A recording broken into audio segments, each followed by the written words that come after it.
역풍맞이한 미국 해상풍력, 해상풍력 산업의 위기와 기회라는 주제로 이야기 나눠보겠습니다.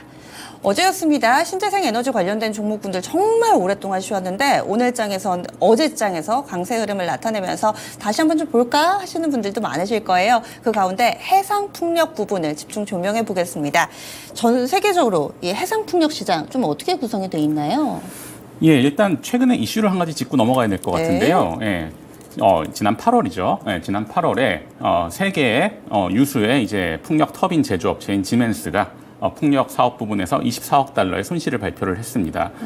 그렇게 이제 제조하는데 이제 원가가 너무 많이 올랐고 그다음에 이제 새로운 풍력 터빈을 대형 터빈을 너무 빨리 출시했기 때문에 이에 대해서 이제 수익성이 떨어졌다는 거죠. 이 뒤이어서 바로 8월 말에 글로벌 1위죠. 글로벌 세계 1위의 풍력 디벨로퍼인 오스테드사가 이제 또 미국 시장에서 23억 달러의 손실을 또 발표를 했습니다. 손실을 발표하고 뒤이어서 이제 올스테드의 CEO가 우리 미국 시장에서 철수할 수도 있어. 이런 얘기까지 했습니다. 이런 이제 풍력 발전소가 지어지려면 개발이 되고 여기에 터빈이 공급이 돼야 되고 이래야 되는 것 아닙니까? 그런데 이제 개발사, 그다음에 터빈 공급사 모두가 대규모 손실을 발표하면서 풍력 밸류체인 전반에 대한 투자 심리가 악화가 됐었습니다. 그랬는데 과연 이게 장기적으로는 어떤 이제 상황인지 그리고 이제 미국 풍력 밸류체인이 전반적으로 어떤 상황인지 오늘 한번 말씀을 제가 드려보겠습니다. 네, 그러면은 지금 뭐 지멘스 부분부터 좀 점검을 해주셨는데 현재 시장 상황이 좀 해상 풍력의 규모라든지 뭐 어느 나라에 많이 설치돼 있다든지 이런 것도 좀 알려주세요. 예, 알겠습니다. 지금 글로벌 해상 풍력을 보면 해상 풍력은 사실 유럽에서 시작이 됐습니다. 이제 여러 가지 이제 기원들이 있겠지만 이제 해상 풍력을 하고 있던 회사들, 올스테드라든지 에퀴노르라든지 이런 회사들 보면은 원래는 유럽의 북해에서 유전 사업을 하던 회사들이 많습니다.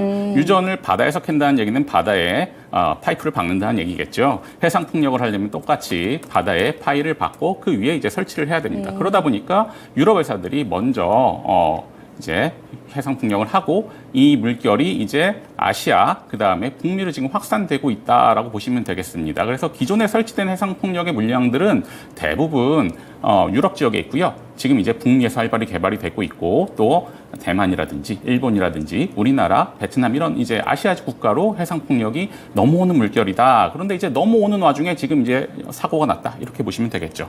네, 그렇군요. 해상풍력 하면은 아직까지는 이제 우리의 삶 속에서 와닿지가 않아요. 풍력하면 뭔가 바람개비 같은 거 맞습니다. 막 산에 있고 이런 것만 생각이 드는데 해상풍력 산업이 유럽 쪽에서는 활발하고 이것이 점차 좀 확대되고 있다 이렇게 얘기를 해주셨는데 그렇다면은 뭐 미국 쪽을 지금 봐야 될까요? 일단은 이제 확산되고 있으니까 미국을 먼저 한번 보시죠. 네. 미국에 이제 사실 땅이 굉장히 넓습니다. 땅이 굉장히 넓고 재생에너지 자원이 굉장히 많기 때문에 땅 위에 있는 것부터 당연히 개발을 하게 되겠죠. 네. 미국의 이제 풍력 자원을 보면 미국의 중부가 평원지대입니다. 평원지대이기 때문에 중부에 굉장히 이제 많은 육상 풍력 단지들이 지어졌고요. 그런데 이제 2050년까지 또는 2040년까지 전부 다 넷제로를 가겠다라는 게 서구권 국가들의 목표지 않습니까? 이 목표를 달성하려면 땅 위에만 지어서는 안 되는 거죠. 특히 이제 재생에너지의 보급에 적극적인 캘리포니아라든가 뉴욕이라든가 이런 이제 민주당 인사들이 이제 주지사를 하고 있는 지역에 이제 해당하는 주들은 다 서부 연안이나 동부 연안에 위치하고 있죠. 이러다 보니까 동부 연안에서 이제 최근에 특히 해상 풍력이 활발히 개발이 되고 있다. 이렇게 보시면 되겠고요.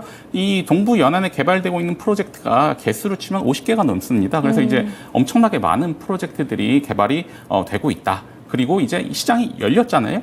시장이 열렸기 때문에 이제 글로벌 특히 유럽 회사들이 이제 오스테드라든지 에퀴노르라든지 이베르드로라든지 이런 회사들이 미국 시장으로 진출을 해서 개발을 하던 중이었다. 이렇게 보시면 되겠습니다. 그러면은 아무래도 이 해상풍력 같은 경우 유럽에서 더 활발하기 때문에 미국에서 개발을 하더라도 유럽에 있는 기업들이 진출을 해서 이렇게 하는 경우들 그런 게 더 많은 건가요? 맞습니다. 예.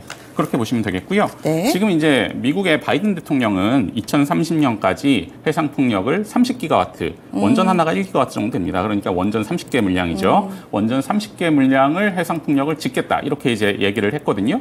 그럼 이제 50년까지는 훨씬 많습니다. 100기가 이상인데 예. 그렇기 때문에 해상 풍력이 이제 미국에서 굉장히 활발하게 개발이 되고 있는데 지금 건설되고 있는 거는 한 개 프로젝트밖에 없어요. 그렇기 때문에 대부분 다 인허가를 받고 있는 중이었다. 이렇게 이제 보시면 되겠죠. 네, 그렇군요. 지금 그렇게 해서 미국에서도 사실 바이든 미국 대통령은 신재생 에너지로 따지면 풍력보다는 태양광 주력 아니었나요? 둘 다 좋아합니다. 어쨌든 이제 이 민주당 예. 분들은 미국 민주당 분들은 재생에너지 보고에 좀 적극적이기 때문에 트럼프 대통령은 별로 안 좋아하시잖아요. 맞아요. 네. 근데 이쪽은 적극적이기 때문에 어떻게 하면 우리가 2040년 또는 2050년까지 넷제로로 갈 거냐? 네. 그럴 위한 방안이 뭐가 있느냐? 네. 이 중에 하나의 중요한 아젠다가 해상 풍력인 거죠. 지금까지 말씀해 주신 걸로만 치면은 기회의 땅이고 또 예. 기회가 많이 열려 있는 것 같은데 그런데 뭔가 좀 위기 요인도 있을까요?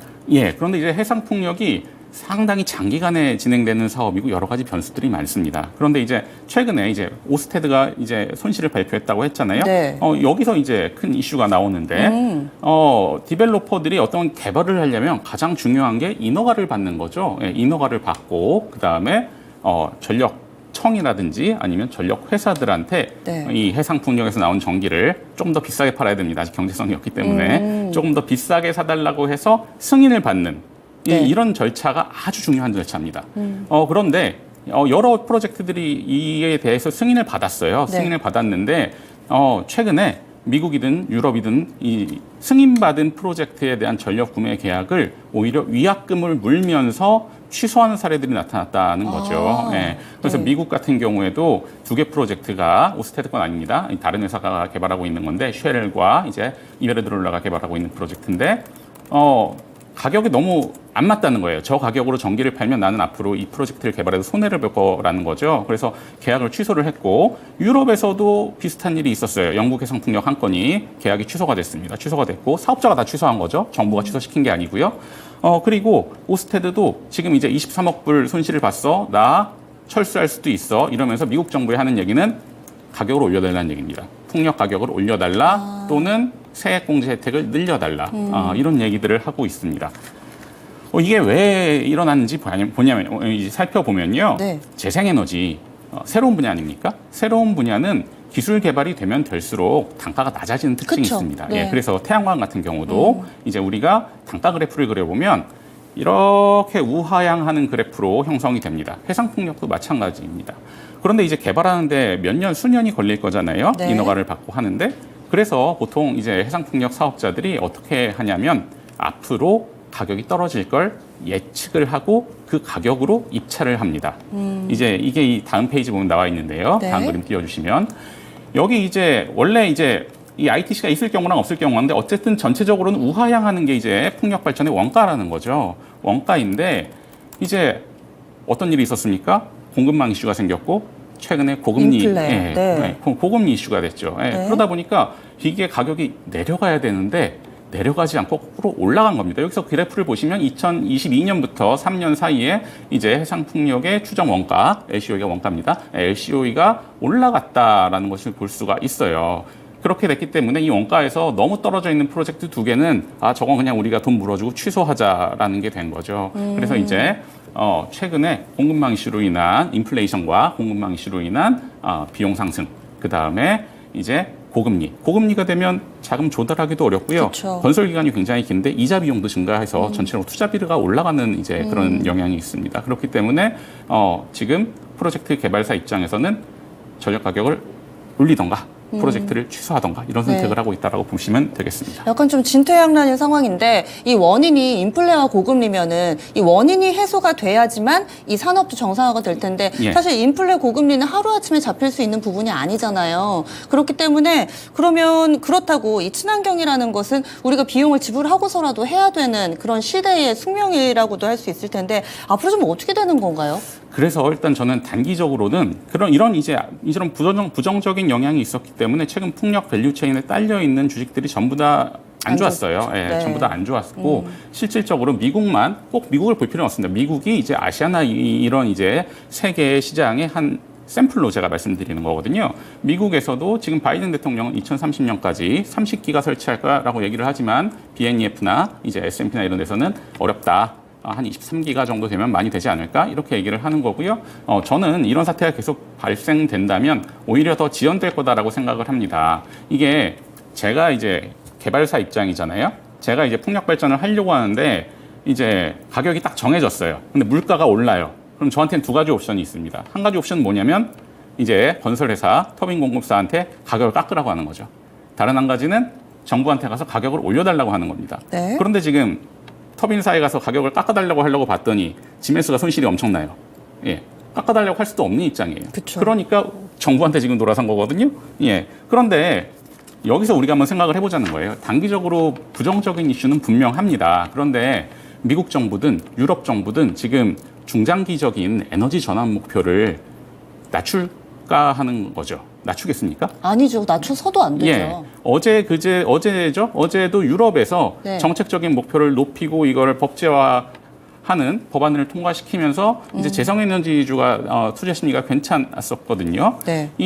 그러면 저는 이제 이렇게 생각을 합니다. 어떤 산업이 성장하고 있는데 어디에 투자를 해야 되냐?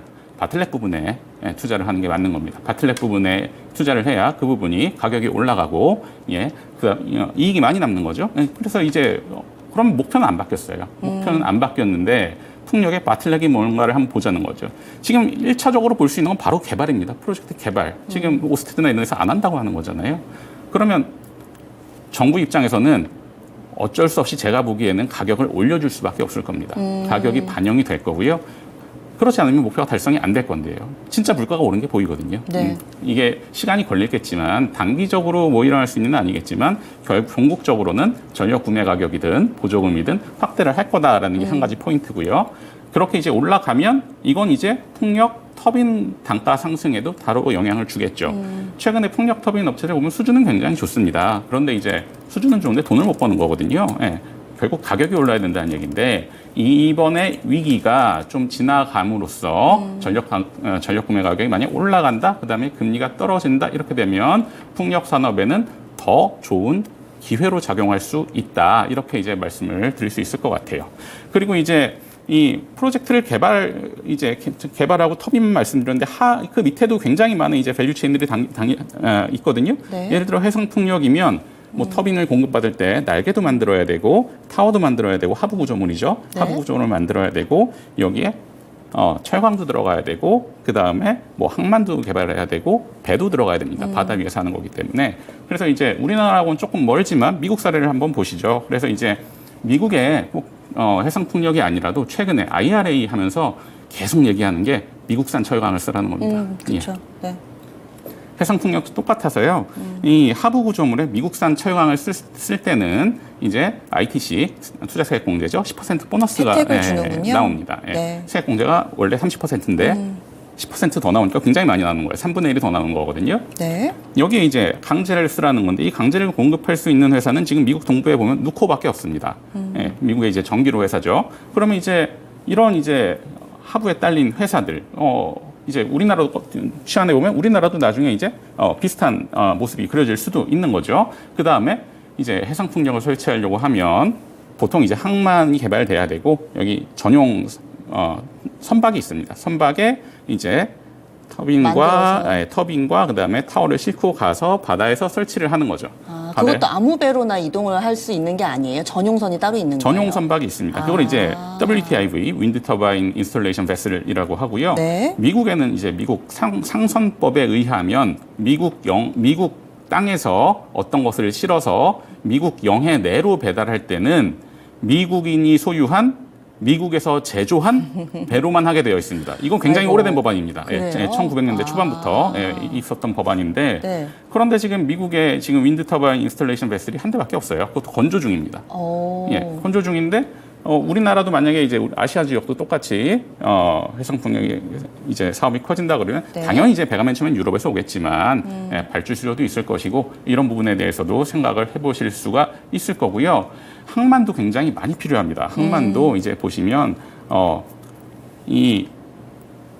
맨 처음에 이제 이 터바인이라든가 이런 것들을 조립하고 놔둘 공간도 필요하고요. 지속적으로 유지 보수를 해야 되잖아요. 사람도 왔다 갔다 해야 되고 이렇기 때문에 굉장히 많은 수의 항만이 개발이 돼야 된다. 이렇게 얘기를 하고 있거든요. 그래서 이러한 것들이 하부에 딸려 있는 밸류체인이고 오늘 이제 말씀드린 일에 같이 말씀드렸습니다. 그래서 나중에 이제 조만간 이제 보면 아시아 지역은 오히려 지금 분위기가 유럽이나 미국처럼 나쁘진 않거든요. 지금 이제 가는 프로젝트들은 계속 이제 조금 가는 분위기입니다. 네. 어느 정도의 차이는 있겠지만 이 시장이 열리는 것들을 보면서 이런 이제 시장이 열렸을 때는 내가 뭐 이런 부분에 투자하면 좋겠다 이런 투자 아이디어로 가져가시면 좋겠습니다. 네. 그래서 지금 풍력시장, 해상풍력시장에 대해서 자세하게 들여다봤는데 물론 꾸준히 이쪽의 영역은 커지긴 하겠지만 지금 단기에는 이슈가 좀 발생을 했기 때문에 인프라라든지 인플레이션이라든지 고금리로 인해서 약간의 좀 위기를 겪고 있습니다. 이 부분을 지나간다면 더 큰 시장이 열릴 것이다. 이렇게 예상을 하고 있는데요. 그래서 이와 관련돼서 또 미국 시장 지금 어떻게 좀 구성되어 있는지 그리고 해당되는 종목군들까지 자세하게 짚어봤습니다.